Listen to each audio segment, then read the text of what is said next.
Bonjour à tous, je suis très contente, très heureuse de vous retrouver aujourd'hui et de vous partager une petite capsule parce que après toutes ces semaines, ces mois avec des énergies un petit peu compliquées, un peu chahutantes, on retrouve, enfin en tout cas moi pour ma part, parce que effectivement c'est pas général, je vous partage mon ressenti. Je retrouve des énergies plus calmes en termes de bien-être, mais surtout une reconnexion profonde à moi-même et je sens que ça se passe mieux. Ça va être encore compliqué, je crois, jusqu'à la fin de l'année pour chacun d'entre nous en termes de lune, pleine lune, nouvelle lune. Les énergies sont très puissantes, mais il y a des belles choses qui vont venir et 2022 sera pour beaucoup, je crois, pour beaucoup de flammes jumelles et de liens d'âme, une capacité à s'équilibrer, à se tempérer et à trouver sa place. J'espère que ça résonnera pour vous comme autant de bons vœux à partager. J'ai été très heureuse de vous retrouver parce que de mon côté, après beaucoup de mois à travailler sur moi, à chercher un nouveau travail, une évolution entre mon travail de ma vie d'avant et mon travail de thérapeute et mes consultations de la vie de maintenant depuis 2 ans que j'ai ouvert cette chaîne et que j'ai pris mon orientation vers l'accompagnement spirituel, eh bien j'avais du mal à trouver ma place en fait entre ce avant et ce après et euh, je cherchais un nouvel équilibre pour faire la transition. Et en fait, je me suis rendu compte que ce nouvel équilibre n'était pas forcément trouver un travail intermédiaire, mais bien sûr voir les choses autrement. Et ça veut dire que j'envisage de changer de lieu de vie, de déménager, de quitter la capitale pour vivre ailleurs et j'en suis très heureuse parce que même si ça va modifier, bouleverser toute mon organisation, je pourrais prévoir des accompagnements, des consultations dans un environnement beaucoup plus propice à l'épanouissement, à la sérénité, à l'équilibre et au calme. Et indépendamment des consultations en hypnose ou en lithothérapie que je pourrais faire prochainement dans un nouveau lieu de vie et de travail, et ça me ravit parce que je pourrais avoir mon cabinet, une pièce rien que pour ça, et ce sera formidable. Je me dis qu'il est temps du coup de faire des projets à nouveau créatifs, ingénieux, inimaginés encore pour moi. Et c'est pour ça que cette capsule sera sous le signe de la sortie de la posture sacrificielle pour l'énergie yang quand elle est éveillée en premier dans les liens d'âme, mais pour l'énergie yang plus globalement. Je me suis rendu compte que cette polarité qui est la mienne, yang, de décision, de courage, voire même d'approche par l'action de toutes les situations, commence à s'apaiser. Je réfléchis à ce que je fais, je le fais autrement, je m'emporte moins, je suis moins survoltée, moins en colère, moins dans l'injustice, dans la trahison. Je me suis mise à regarder les choses autrement. Il y a plein de points de vue et c'est très bien. Je ne m'insurge plus, je ne défends plus mon point de vue avec autant de conviction, je garde mes propres idées, mais elles ne regardent que moi. Et en fait, si je les partage, c'est avec beaucoup plus de tolérance et tous les points de vue m'intéressent. D'ailleurs, j'en profite avec cette capsule pour vous remercier parce que dès qu'on échange des points de vue et dès que vous êtes en partage avec moi, merci, merci de cette richesse que vous partagez avec moi, de vos commentaires, de vos échanges, de vos interactions lorsque vous répondez les uns les autres pour vous entraider. J'adore l'énergie que ça crée, la dynamique que ça met en place. Et merci, vraiment merci. Et je trouve que sortir de cette posture de sacrifice pour un yang, c'est aussi être capable de s'aligner soi-même avec qui l'on est, sans faire passer avant nous, pas seulement notre jumeau, notre jumelle, mais pour les parcours d'éveil plus classiques, les personnes qui nous sont chères et que l'on a placées au-dessus de nous dans la pyramide. Notre conjoint, conjointe, nos enfants, notre famille, nos amis. La posture de sacrifice est très très fréquente, quasi permanente. Alors il y a très peu de personnes à qui on va donner cette magic key, c'est-à-dire cet accès incroyable qui va faire qu'on va se plier en 15 000 pour eux, pour lui ou pour elle. Il n'y en a pas énormément, ça se compte sur les doigts d'une main, mais pour cela, on passerait dans le feu. Et en fait, on va se rendre compte que pour beaucoup d'entre nous, on a été dans des postures de sacrifice, c'est-à-dire qu'on a fait passer le bien-être des autres, la priorité du choix des autres, avant le sien.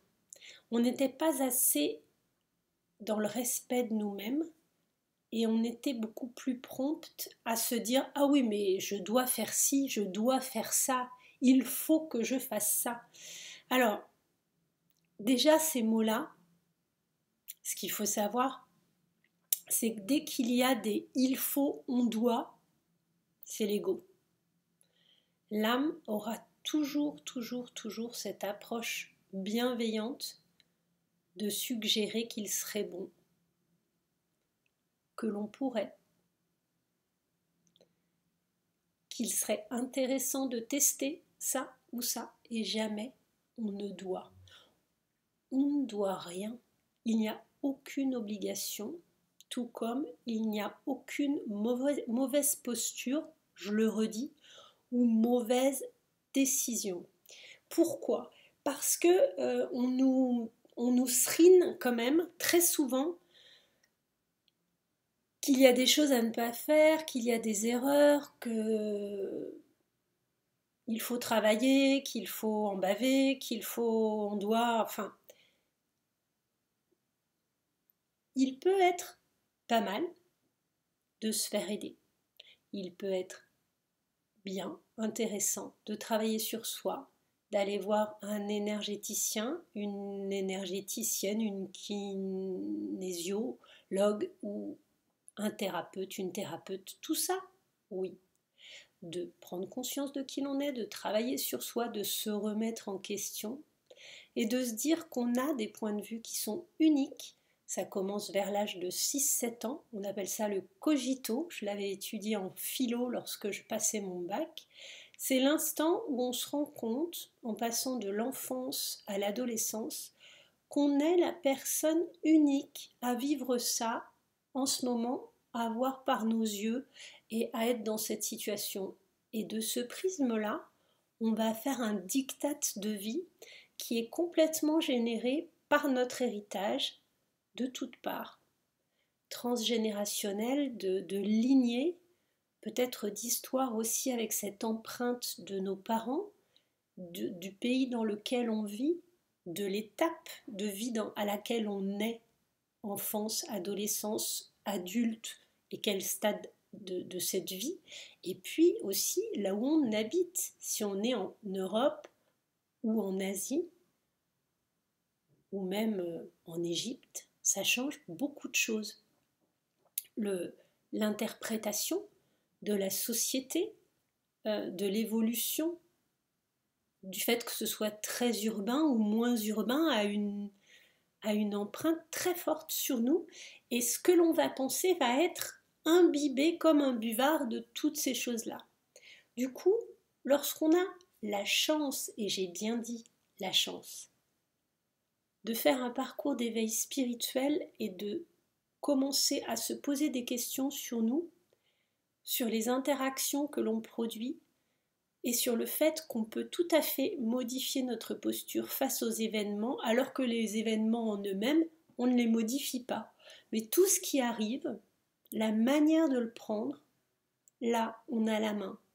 Et quand on prend conscience de tout ça, à partir de cet âge-là, où en fait on va avoir conscience que c'est unique, taillé pour nous, fait pour nous, et qu'il n'y a que nous qui allons le vivre, le gérer, le faire croître pour notre épanouissement et vers notre bonheur, je pense qu'en fait tout est dit à ce moment-là. Et à partir de cet âge-là, on va pouvoir commencer à prendre conscience de manière brève, par petites touches, des influences que l'on a forcément, et on va être en mesure d'aller à la rencontre de cet être profond que l'on est. Et c'est ce que je vous propose dans ces capsules aussi, et indépendamment de tout lien d'âme, c'est qu'en éveil spirituel, vous allez à la rencontre de vous-même et sortir de sa posture sacrificielle pour les autres fait partie de l'affirmation de soi, dans le respect total de sa personnalité profonde et des autres aussi, des personnes qui se trouveront en face et toujours. Vous ne m'entendrez, je pense, jamais prôner de l'agressivité, du œil pour œil, dent pour dent, ou du fait d'en découdre, de régler vos comptes, de faire justice, de juger ou de vous venger. Parce que on a de chaque chose vécue, et particulièrement des épreuves, puisque je reste convaincue que l'on apprend par les épreuves beaucoup plus. Le bonheur peut aussi nous montrer ce qui nous convient, ce qui nous épanouit, mais on a tendance à devenir un peu chamallow, un peu inerte par le bonheur et à être finalement dans ce repli sur soi et sur ce bien-être trouvé lorsqu'on l'a, qui est moins propice au travail et à l'avancée sur notre parcours. On avance donc plus par les épreuves, c'est un fait qui est avéré, et je trouve que la première des choses à mettre en place, le premier conseil, c'est de vous dire qu'à chaque fois qu'il vous arrive quelque chose de désagréable, de blessant, de pesant, d'humiliant,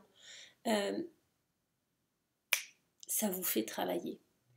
Ça vous fait travailler et ça veut dire aussi l'opportunité d'une remise en question, d'une progression, de prise de conscience et donc d'un gain. Faites de chacune de vos épreuves ou de chaque chose à surmonter qui se présente un gain, quelque chose de positif par rapport à votre avancée. Et dites-vous, génial, je monte un barreau de mon échelle spirituelle. J'avais envie de partager ça avec vous parce que pour vous donner quelques exemples qui vous permettront de mieux comprendre, j'ai donc cru être bloquée en ne trouvant pas ce troisième travail qui me permettrait de faire la jonction entre ma vie d'avant où j'étais architecte et ma vie de maintenant où je deviens thérapeute et où je fais de l'accompagnement, du bien-être et où je développe la lithothérapie, l'hypnothérapie et je continue à faire du feng shui et plus pour les appartements uniquement mais aussi dans la mise en place de vos lieux de vie. Je pense que c'est le cocon dont on a tous besoin. Et je conseillerais encore sur l'optimisation et comment décorer son environnement de manière harmonieuse, mais ça restera quelque chose que je cisellerai, que je choisirai d'offrir aux gens.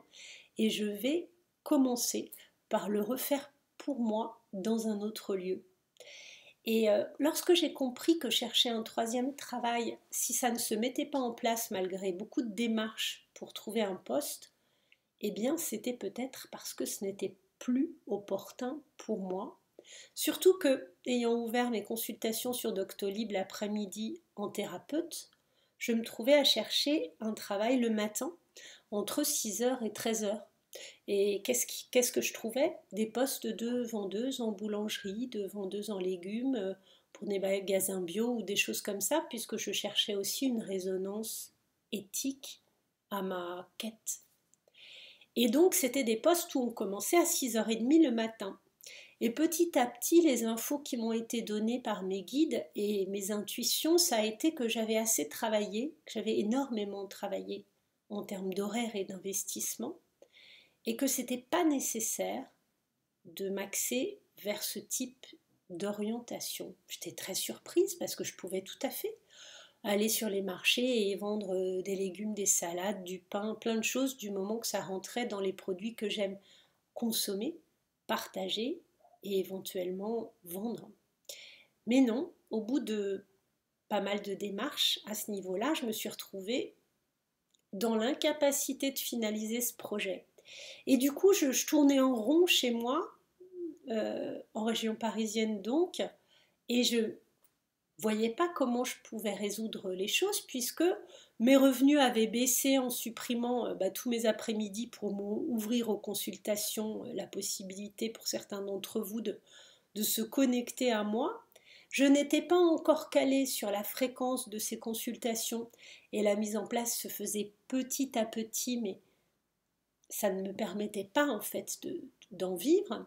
Et puis j'avais eu un suivi médical qui m'avait mis un peu au repos quelque temps avec beaucoup moins de consultations. Je l'avais partagé de manière ouverte il y a quelques semaines.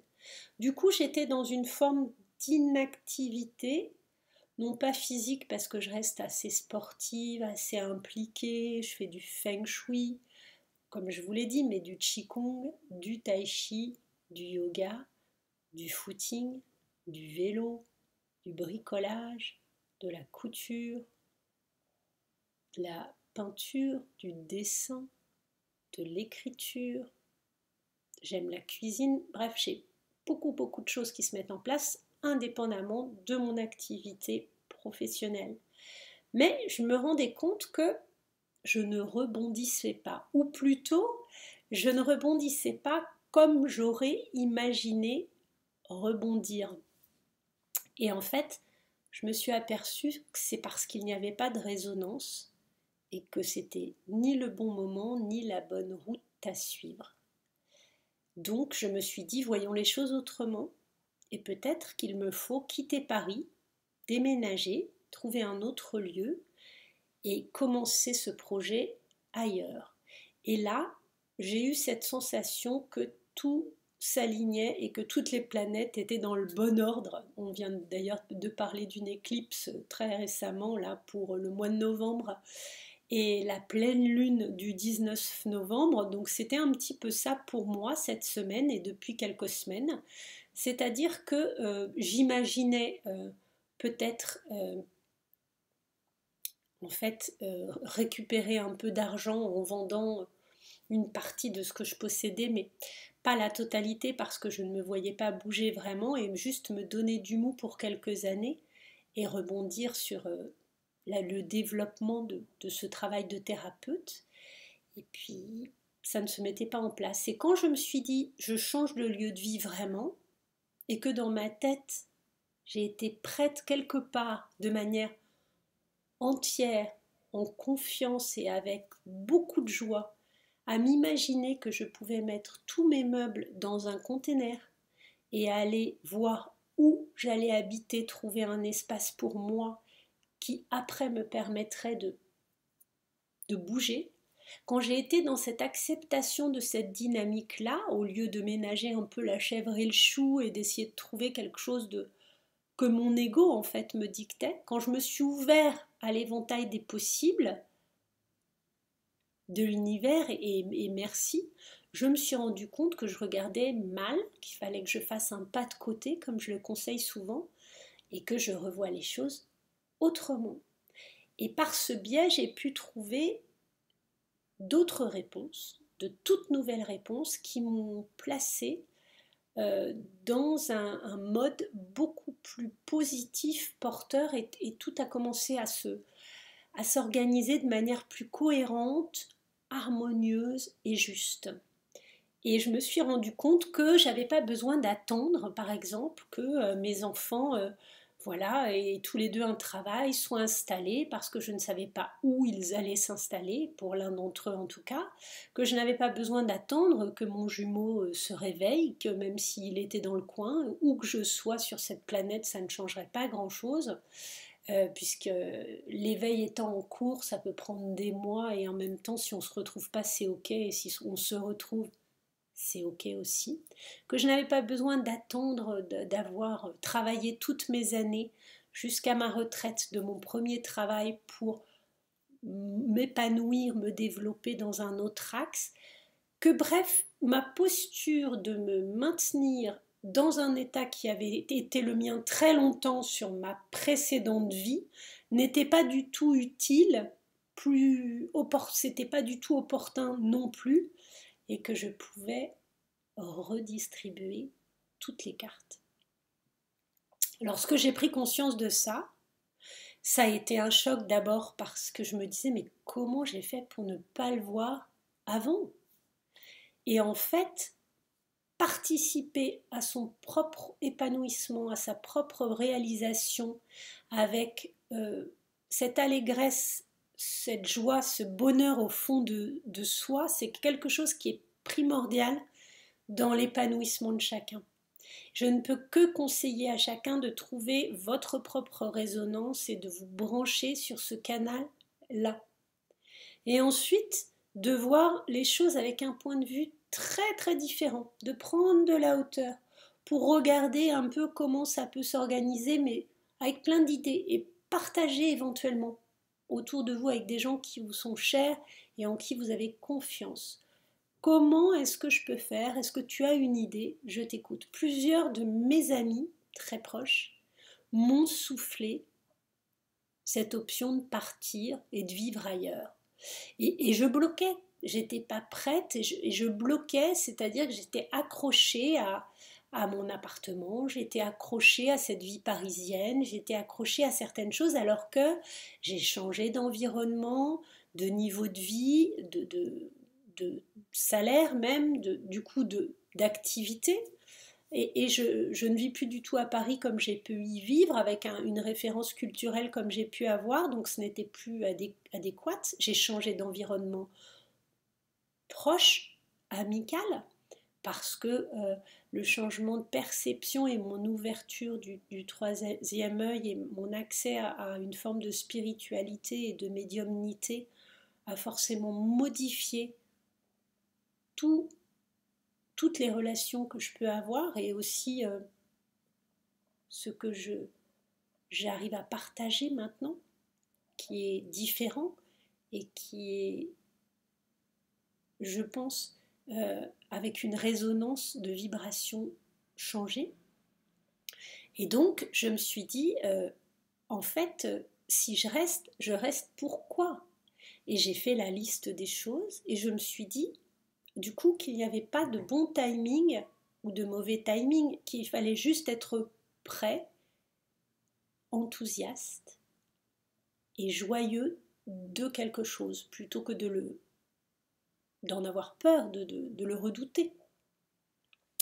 Aussi, je vous le partage ce matin parce que je crois que ça peut faire partie des derniers blocages du yang lorsqu'il est éveillé en premier, c'est-à-dire que on a l'impression d'être obligé de devoir, de patienter pour beaucoup de choses et c'est complètement égotique, on se bloque nous-mêmes, on s'empêche d'être heureux, tout comme on a beaucoup de mal à s'aimer suffisamment et de manière autonome et à sortir de la dépendance affective, une fois qu'on a réglé ça pour beaucoup, qu'on n'est plus dans ce syndrome d'abandon, de trahison, d'injustice répétée, il y aura encore des vagues mais on sait les gérer, et bien en fait, qu'est-ce qui vous remplirait d'amour, de joie, d'allégresse, de gratitude, de félicité? Qu'est-ce qui vous met dans cette dynamique?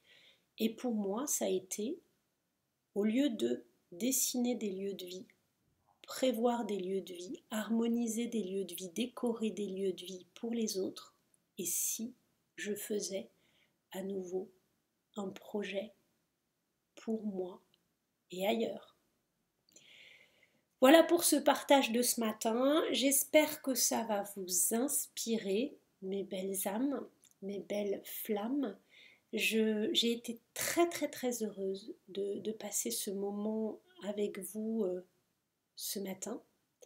Merci de liker, de me mettre des commentaires et de vous abonner pour voir les prochaines capsules. J'aurai du coup peut-être un rythme un peu plus inconstant sur les vidéos qui vont se mettre en place. Ne m'en veuillez pas. Je reste attentive à tout ce que vous pouvez écrire sur mon mail, sur mes réseaux et sur YouTube.